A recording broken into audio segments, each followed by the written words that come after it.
I'm sorry, it was some technical problems. So, as you might remember, last time we spoke about unsolved matrix. Please look at the left bottom part of your screen. So we already have discussed the three boxes of the matrix: matrix penetration, product development, and market development. And today we will speak about the fourth box of the matrix. Today we will speak about the situation when a company wants to launch a new product. New means the product which wasn't connected with the company, for the new market, for the new customers, for the new clients. And here at this very screen, you can see the main definition of diversification strategy. It means that when we are developing new products for completely new markets, we are using diversification strategy. Actually, I am beginning with a lot of eggs. You know that it is like a statement that you don't have to put all your eggs into one basket. So diversification strategy helps a firm to spread the risk among all strategical business units. So and please, you might feel some inconvenience maybe, because when speaking about diversification, sometimes I tell you to decrease risks, and sometimes I tell you to increase risks. So it is rather difficult to reach diversification. It is very difficult to become a diversified company, and the risk of becoming a diversified company is very big. I told you that the average percentage of successful diversification strategy is about something like 5%. So only one company from 20 is successful in crafting the diversification strategy. But after diversification, or I would say having diversified your activity, your risk will be much lower comparing with a non-diversified company. So it's because if something is wrong with one strategical business unit, profit from other strategical business unit will cover with losses connected with the poor strategical business unit. But as I told you about the fact that it is rather difficult to reach diversification, to become a diversified company, I'd like to begin with a short case. One company, it is a company from US. The title of this company is Toro. Produced grass cutting machines, and once they realized that the product is the type of the product is rather bad, because this product is seasonable product. So mostly people and are actually, people are used to buying grasp cutting machines in spring and maybe during beginning of summer, and it's rather difficult to sell this product during autumn and during winter. And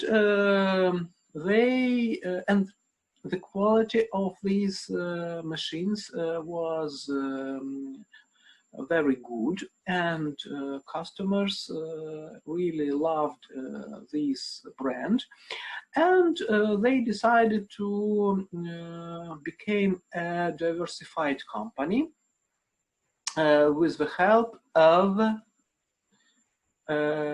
snow removal machines. So you know that technology is very close. We need engines in both types of machines, so also the type of these products are also very close. Clients are the same, because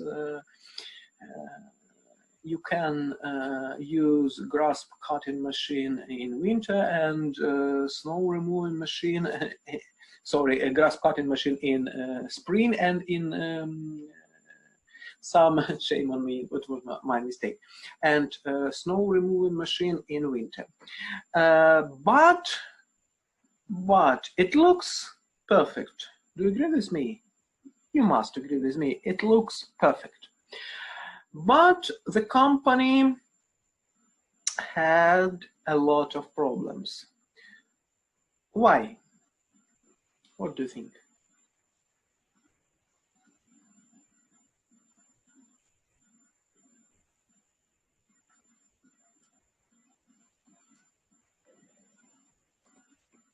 Why? What do you think? No ideas?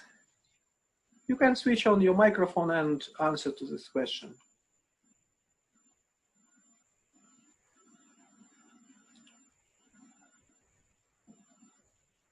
Okay. The main difference between grasp and snow. Have you seen any summer without grasp? Without grasp? No, I would say no. But have you seen a winter without snow? Yes.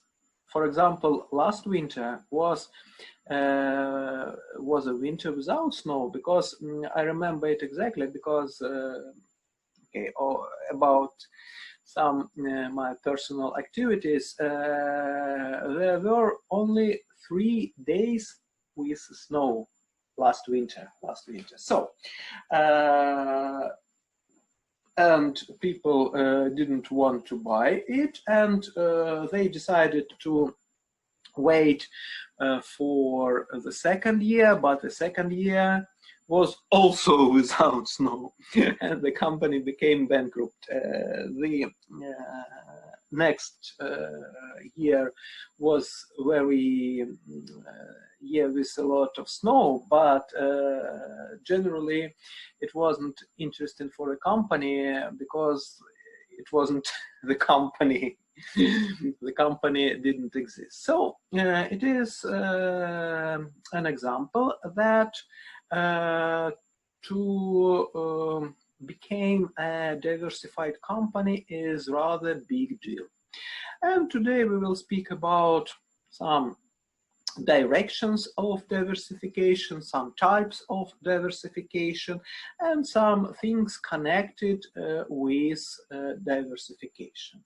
So generally, I'm stressing one more time that when we are speaking about diversification, we are speaking about launching new product at new for us market.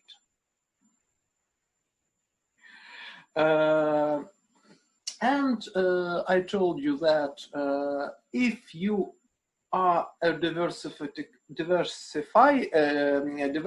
company, it's good for you. But to become a diversified company connected with a big risk, a big level of risk. Why firms decide to diversify its activity? There are a lot of answers, but the main answers you can see at this very screen. The main the most important answer to this question is to grow. We want to increase the base of our potential clients. So maybe it's not possible to find new clients within the market. So in this very case, we are trying to find new clients at a new market. Sometimes, as a second, to reduce agency costs. Sometimes we have some problems with, for example, our suppliers, and in this very case, it is better for us to set up an enterprise which produces some details, for example, for us, and if we succeed in this activity, in this project, it will help us to decrease agency cost. The third, it leads to fully utilization of existing resources and capabilities.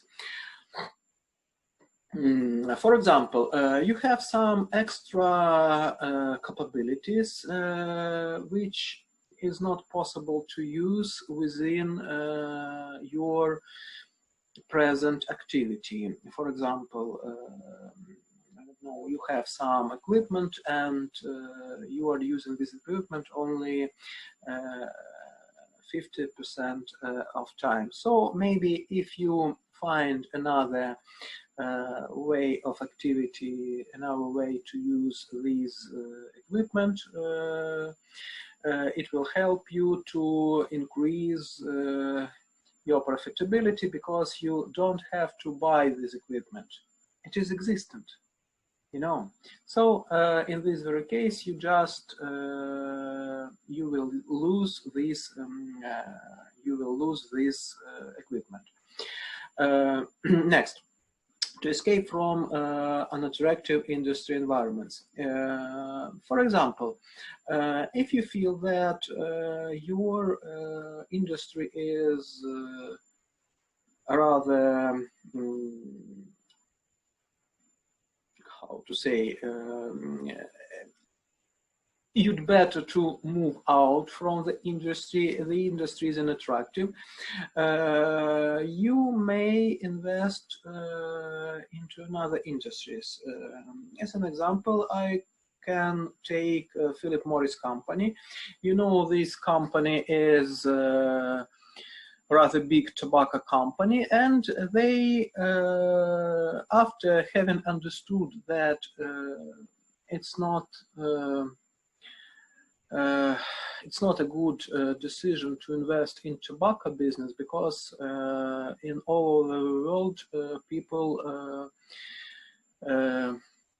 feel that smoking is rather bad, so they decided to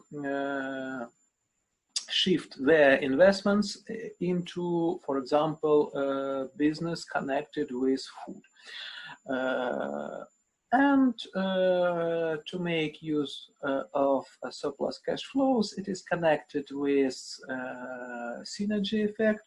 So we will speak about it a little bit later. It is a rule when 2 + 2 is equal not 4 but 5. Sometimes it is true because it's not mathematics, but it is economics.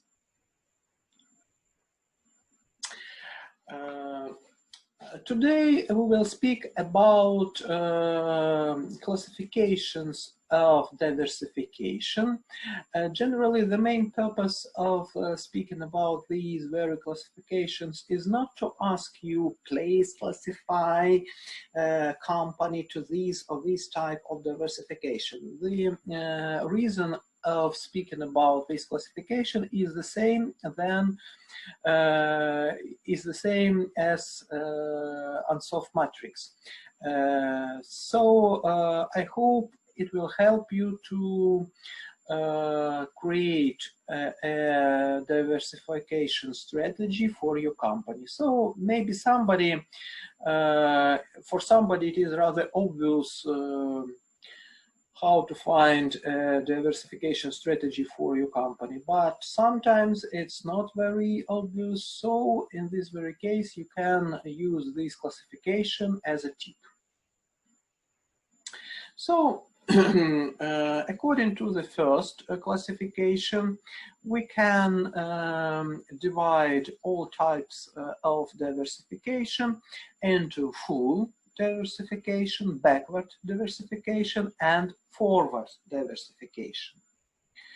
If speaking about full diversification, it means that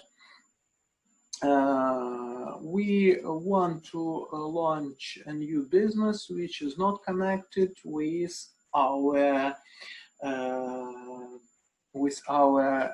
business. For example, we are producing some food, as it is written here, and we decided to launch a new strategical business unit, connected with finance or insurance, for example. And if speaking about backward and forward diversification, we have to, I have to remind you vertical diversification strategy. It means that we are merging some company which is a supplier for our business, or we are merging the company which is an intermediate for our company. If we are merging our supply, it is backward diversification, and if we are merging our intermediate, for example, some net of supermarkets, or it could be possible to merge some company which uses our product also as a raw material for its product. For example, we are producing some chips, computer chips, and another company uses these chips to produce personal computers. So if we are merging this company, so it will be forward diversification for our company. Don't be afraid, we will speak about these strategies, vertical integration strategies, during our next lecture. Next Tuesday, it will be a big lecture regarding integration, types of integration, and etc. So backward diversification, for example, if we are producing cheese and we are merging some farm company producing milk, for example.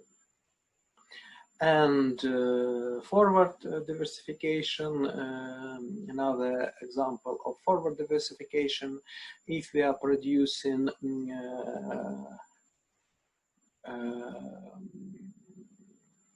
I don't know, okay, we will speak today about Disney company.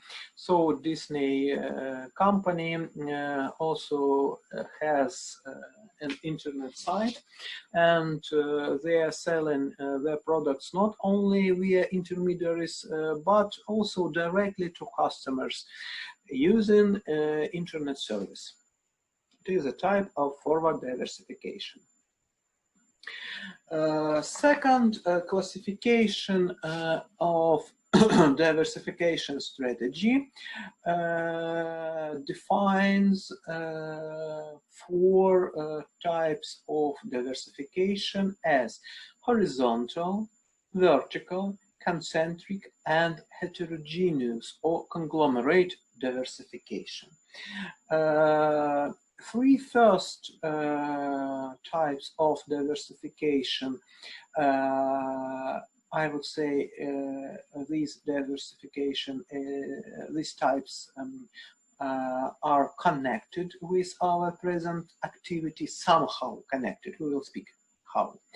And the last one, the fourth one, conglomerate diversification, is a type of the diversification not connected with our previous business, with our, not previous, I would say, with our current business.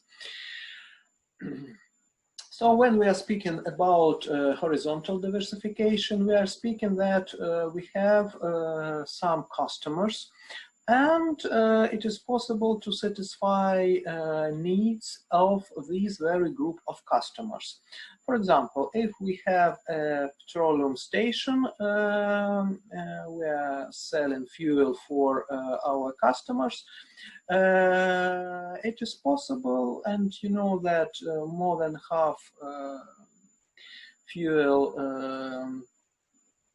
companies, they have some small shop or coffee at the fuel station. Yes, so we have customers, and maybe our customers would buy not only fuel, but also they will buy coffee, some snack, something, maybe some piece of meal, something like this, or maybe something for a car, for example. It is horizontal diversification when we are sharing, not sharing, we are using the same group of customers, but with totally different needs.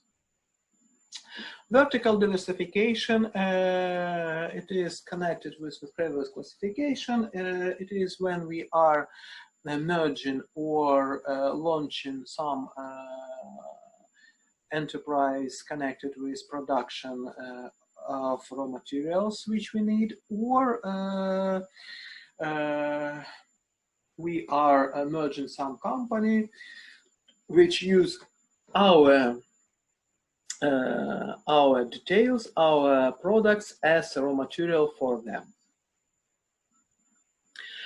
Concentric diversification, it means that in some cases it is possible to share technology.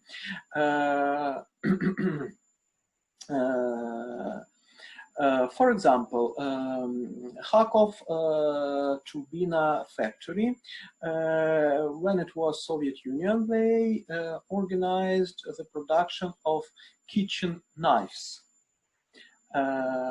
And you are rather young to remember this situation, but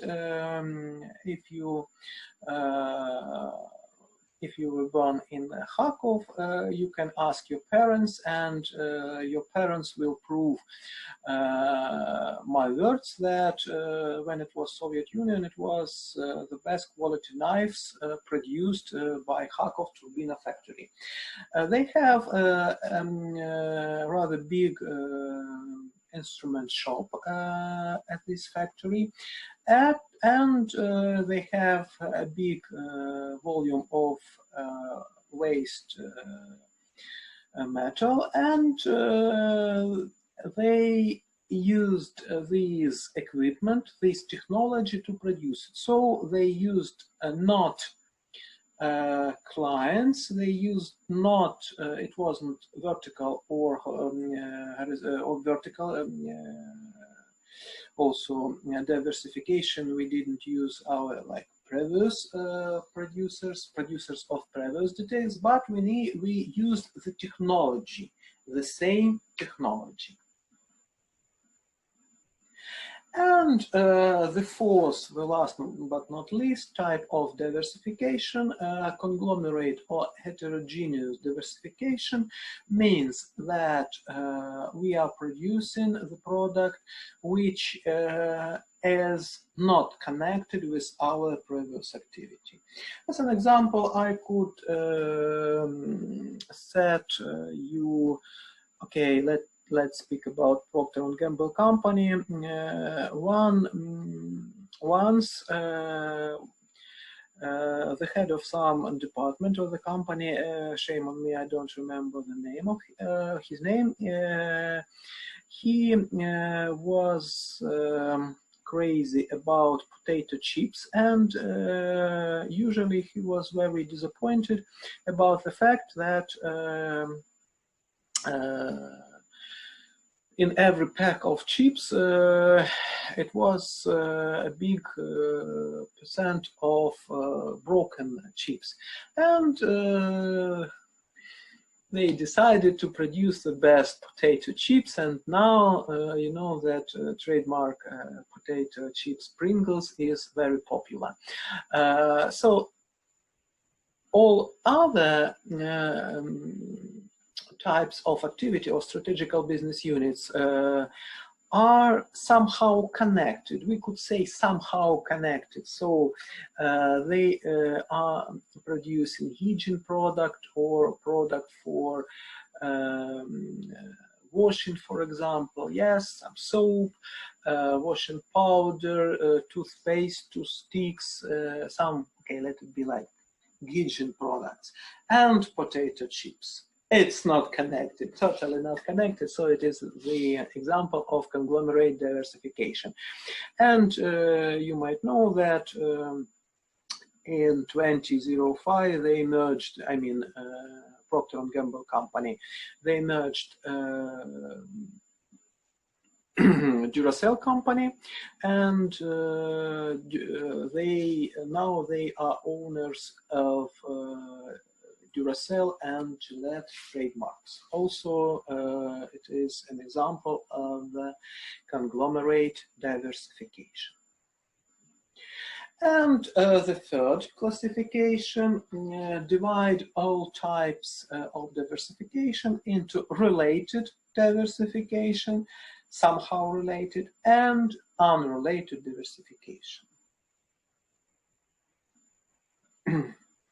If speaking about related diversification, we are speaking about some connections, some that our new business is somehow interconnected with our previous business. And as an example of related diversification, we could take an example of Johnson & Johnson's company, because they have three main segments, and they are growing within these very businesses. Another example of a diversified company is Campbell Soup Company. They are producing some food, and they have four segments, so soup, sauces and beverages, baking and snacks, and also food service.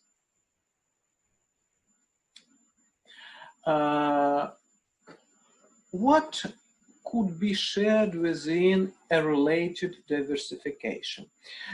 We can share or use together resources, or we can use our management of our company. Sometimes it is also very important to use together the managerial experience.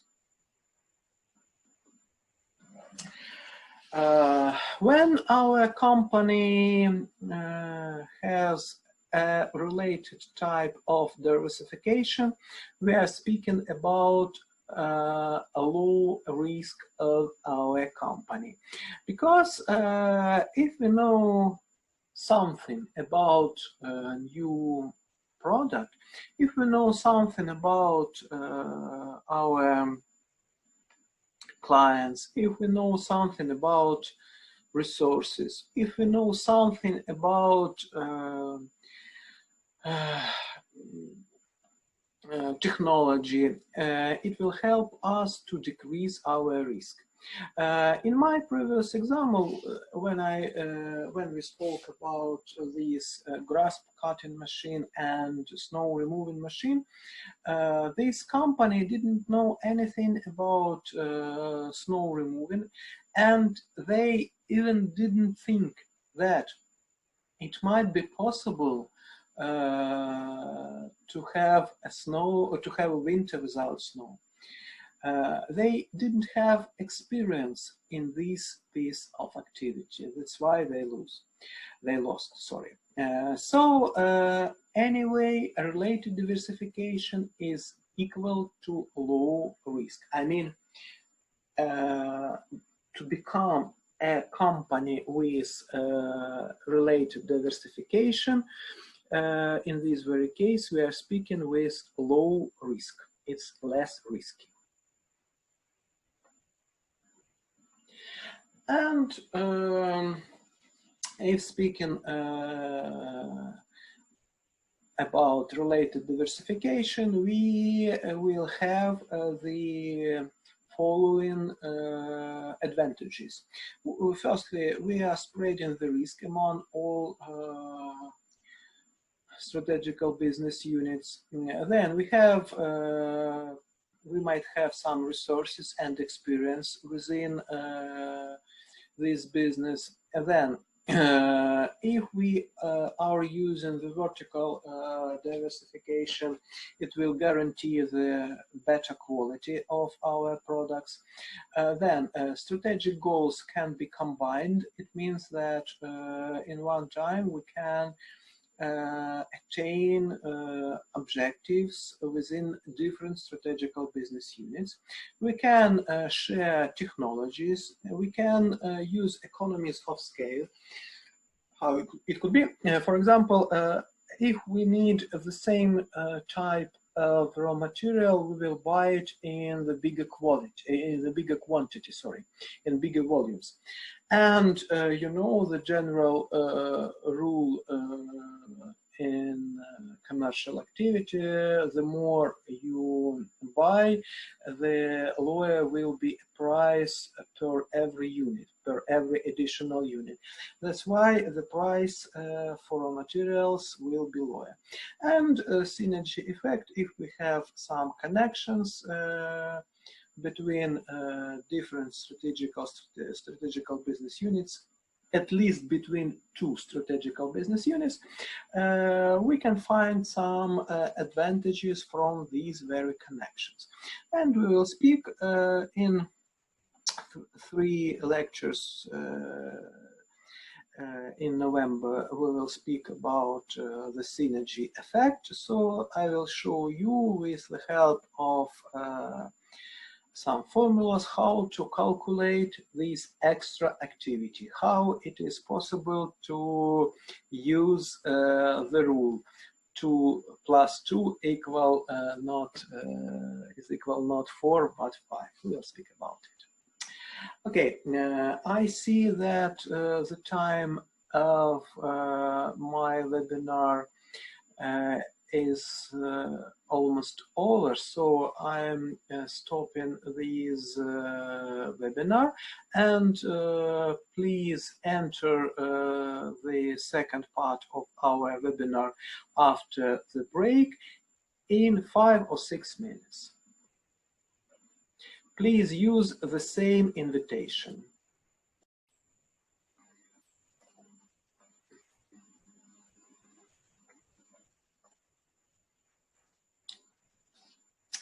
So when you want to diversify your activity in some related sphere of activity, in this very case, the risk is low, and you can have some additional advantages, some additional benefits. And the second type of diversification strategy is unrelated diversification. It is the type of diversification which doesn't have any connections with your previous business, any connection. I told you about the example of Procter & Gamble company. Okay, another example. My friend, he is connected with publishing, and he is owner of some publishing equipment. He is publishing to newspapers, some magazines. Once he decided to produce those, I don't know why, he was amazed that, he was surprised that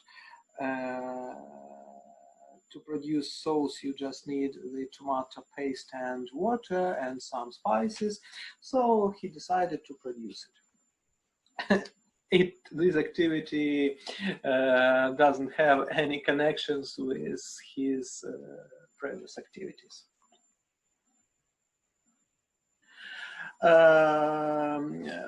There are a lot of, you can find a lot of examples of unrelated diversification in Google. I will not set you more examples, but there are a lot of examples. When speaking about advantages of unrelated diversification, in this very case, our main benefit is connected with the fact that we are spreading our risks among different sectors of economy. So if our company is a diversified company, the spreading of our risks is not very big. You know, in this very case, it could be the situation that if something is wrong with our company, it could be also something wrong with other companies. For example, if we are using the strategy of vertical diversification. So if something is wrong with our business, so it will be also wrong with our suppliers. Because we don't need this raw material anymore, and this company will have problems. And if speaking about unrelated diversification, in this very case, we will not have such a problem.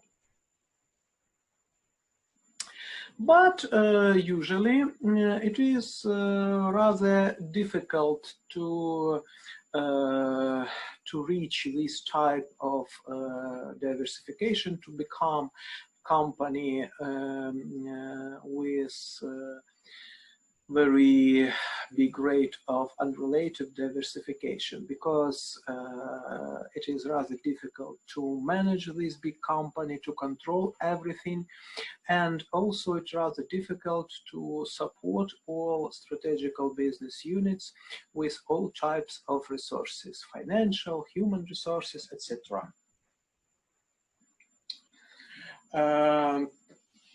If speaking about a diversification strategy, so how to become a diversified company? First of all, we have to analyze the environment of the company. Then we have to choose the company, choose the business, choose the industry for our diversification, and then we have to create a business plan for this diversification strategy. In this business plan, we have to analyze two main issues. First of all, we have to analyze and we have to compare our future business with our existing business, and then we have to analyze our company. Is it possible for our company to enter this business?